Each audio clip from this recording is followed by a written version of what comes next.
बिस्मिल्लाहिर्रहमानिर्रहीम। मैं अज कीमा करेले पकान लगी हाँ। भर के कीमा करेले पकान लगी हाँ।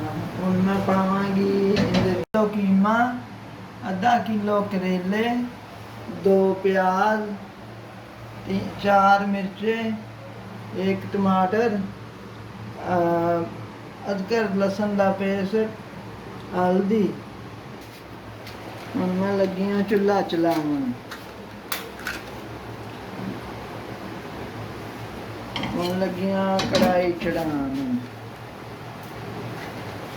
हुण लगी हाँ गोश्त पावन। हुण मैं लगी हाँ पानी पावन।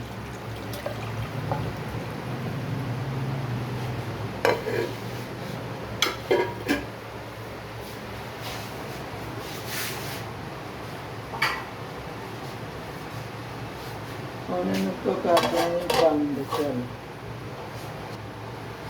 आधा घंटा हुण मैं कीमा उत्ते बॉयल करांगी।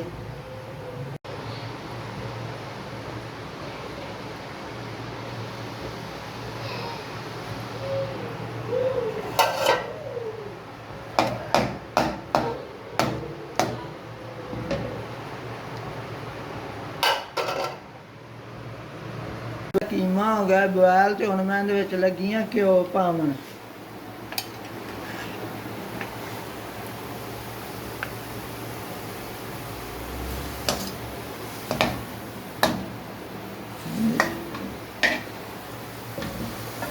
हुण मैं प्याज पावन।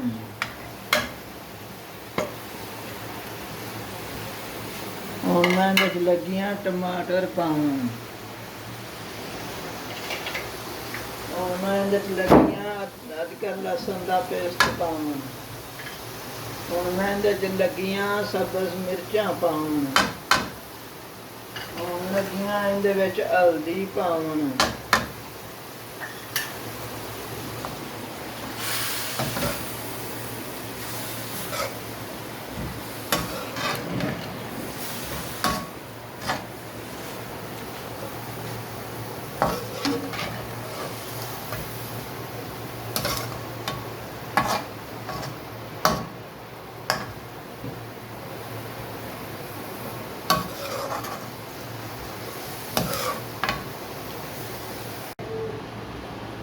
हुण मैं इहदे विच लगी हाँ रैड मिर्च पावन।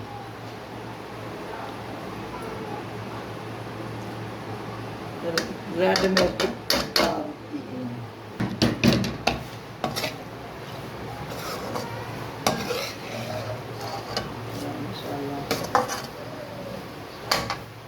मसाला पावन।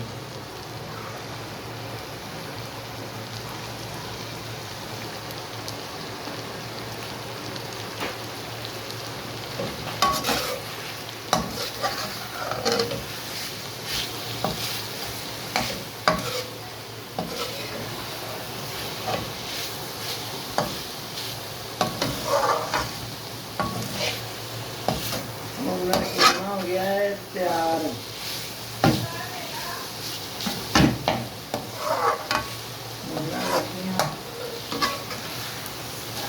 करेले भरने कैसा मज़ेदार है।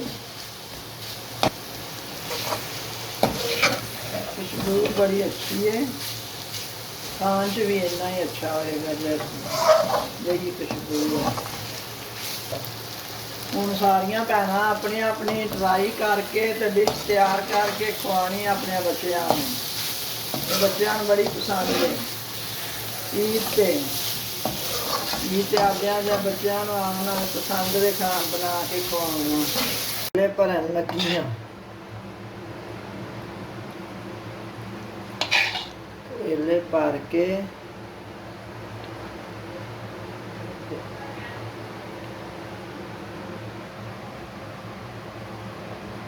भरे गए ने ते हुण मैं चुल्हे ते कढ़ाई चढ़ान लगी हाँ। हुण मैं घ्यो पा दिता ते हुण मैं करेले पावन लगी हाँ।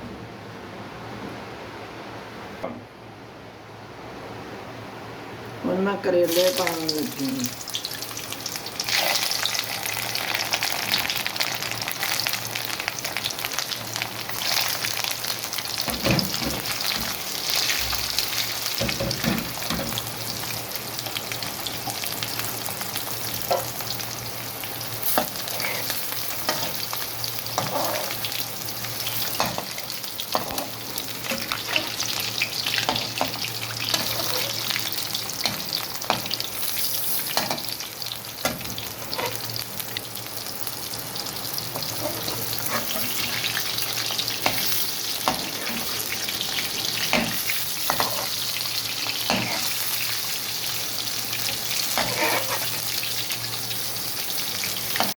ਬਰਾਊਨ ਹੋ ਗਏ ਨੇ।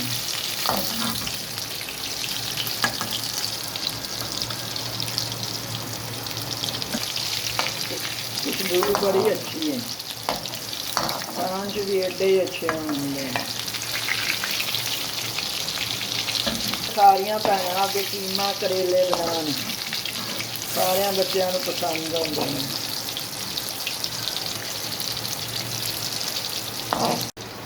मेरे करेले तैयार हो गए ने, पैनल डिश करन लगी हाँ। बिस्मिल्लाहिर्रहमानिर्रहीम।